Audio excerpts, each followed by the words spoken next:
ሰላም ለእናንተ ይሁን የአባቴ ብሩካን በያላችሁበት ሁሉ የእግዚአብሔር ጸጋና ሰላም ይብዛላችሁ እያልኩ እኔ ወንድማችሁ ፕሮፌት ኃይሉ አልቻየ ከመለኮት ምንጭ ዓለም አቀፍ ቤተክርስቲያን ዘውትር ማለዳ የሚደረገው ቀንን የመዋጀት ጸሎት በእንዲህ አይነት መልኩ አሁን ተጀምሯል።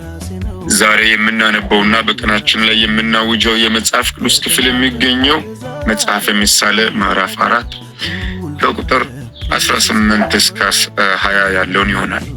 ምዕራፍ 20 ከቁጥር 18 እስከ 20 እንዲህ ይላል። የጻድቃን መንገድ እንደ ንጋት ብርሃን ነው፣ ሙሉ ቀን እስከሚሆን ድረስ እየጨመረ ይበራል። የኃጥአን መንገድ እንደ ጨለማ ነው፣ እንዴት እንደሚሰናከሉ አያውቁም።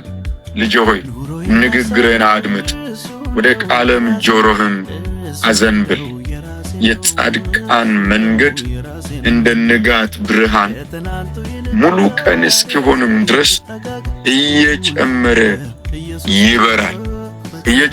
ይበራል። በትንሣኤው ጌታ በኢየሱስ ክርስቶስ ስም በዚህ ማለዳ ነፍስህን የያዘ ነፍስሽን የያዘ መንገድህን የያዘ ጤናህን የያዘ ደስታህን የያዘ በኢየሱስ ክርስቶስ ስም ወደቀ። ቃሉ እንደምናገር የኃጥአን መንገድ እንደ ጨለማ ነው፣ እንዴት እንደሚሰናከልም አያውቅም። የጻድቃንስ እንደ ንጋት ብርሃን ነው፣ ሙሉ ቀን እስኪሆንም ድረስ እየጨመረ ይሄዳል። ብርሃንን ሊያጠፋ የተነሳ ብርሃንን ለመከልከል የቆመ የተጋረጠ የትኛውም የጨለማ ርዝራዥ ምልክቱ በትንሣኤው ጌታ በኢየሱስ ክርስቶስ ስም ምንጩን ረገምኩት።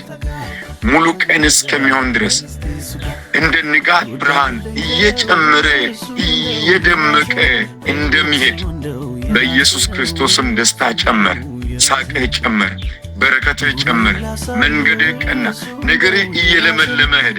ሞት ሳይሆን ፍርሃት ሳይሆን ድንጋጤ ሳይሆን ውድቀት ሳይሆን በፊትህ እግዚአብሔር ለአንተ ለአንቺ ያዘጋጀው መልካምነቱን ነውና መልካምነቱ ነፍስን ገዛ። ያ መልካምነት በሕይወትህ እየበዛ ሄደ፣ እየጨመረ ሄደ፣ እየበዛ እየገዛ ሄደ። በኢየሱስ ክርስቶስም በዚህ ማለዳ በቀናችሁ ላይ አወጅኩ፣ በቀኔ ላይ አወጅኩ፣ በቀንሽ ላይ አወጅኩ፣ በቀንህ ላይ አወጅኩ። መንገድህ ቀና፣ ደስታ ለመለመ፣ ተስፋ ቀጠለ። በኢየሱስ ክርስቶስም በእግዚአብሔር ማዳን ነገርህ ውበትን አገኘ። ምክንያቱም ጻድቅ ተብለህ ተጠርተሃልና የጽድቅ ምንጭ ክርስቶስ ነውና በመስቀል ላይ በተሰራው ሥራ ኩነኔህ ተወግዷልና ነቀፋ ተወስዷልና መርገምህ ተሽሯልና እግዚአብሔር ከዙፋኑ ጉብኝትን ለአንተ አዘጋጅቷልና መልካም ጉብኝት ለቤት፣ መልካም ጉብኝት ለጤና፣ መልካም ጉብኝት ለጓዳ፣ መልካም ጉብኝት ለእጆች ሥራ። እየሞቱ እየጠወለጉ እየደረቁ የነበሩ ነገሮች ከእግዚአብሔር ከመልካምነቱ ጉብኝት ተነሳ በኢየሱስ ክርስቶስም በየአቅጣጫው ፍሬ ሰጠ፣ ለመለመ፣ አበበ። በኢየሱስ ክርስቶስም ፍሬ ሰጠ፣ አበበ፣ ለመለመ። በኢየሱስ ክርስቶስም ቆጠቆጠ፣ በትሩ ለመለመ እንደሚል እንደ አሮን በትር በኢየሱስ ክርስቶስም የደረቀ ነገር የሞተ ያልከው ተበላሸ ለምትለው ለእያንዳንዱ ነገር ሕይወትን የሚሰጥ የእግዚአብሔርን መንፈስ ጠራው። ከመንፈሱ የተነሳ በኢየሱስ ክርስቶስም የሞተ ነገር በሕይወት ተገኘ። ተበላሸ ላልከው ሕይወትን የሚሰጥ መንፈስ አገኘ። በናዝረቱ ጌታ በኢየሱስ ክርስቶስም በዚህ ማለዳ ባረኩ። መንገዴ ቀና፣ ተስፋ ለመለመ፣ እምባህ ደረቀ። በየእርምጃው የምስጋና ድንኳን፣ በየማለዳው የምስጋና እልልታ በኢየሱስ ክርስቶስም በቤትህ ተሰማ፣ በሕይወትህ ታየ። የሚመለከቱ የሚያዩ የትናንትናን እፍረትህን ባዶነትህን አይተው ልስቁ የሚጠባበቁ መጨረሻው ነው ያሉ ከፍታህን አዩ። በናዝረቱ ጌታ በክርስቶስ ኢየሱስም ብዬ ባረኩ። መልካም ሆነልህ። ሻሎም።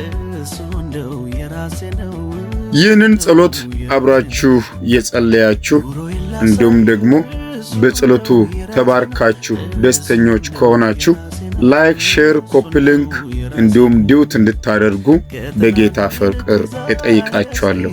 በዚህ ፕላትፎርም የሚተላለፈው መልእክት ለብዙ ቅዱሳን እንዲደርስ ብዙዎች እንዲጽናኑና እንዲባረኩ እንዲሆን ለማሳሰብ ነው።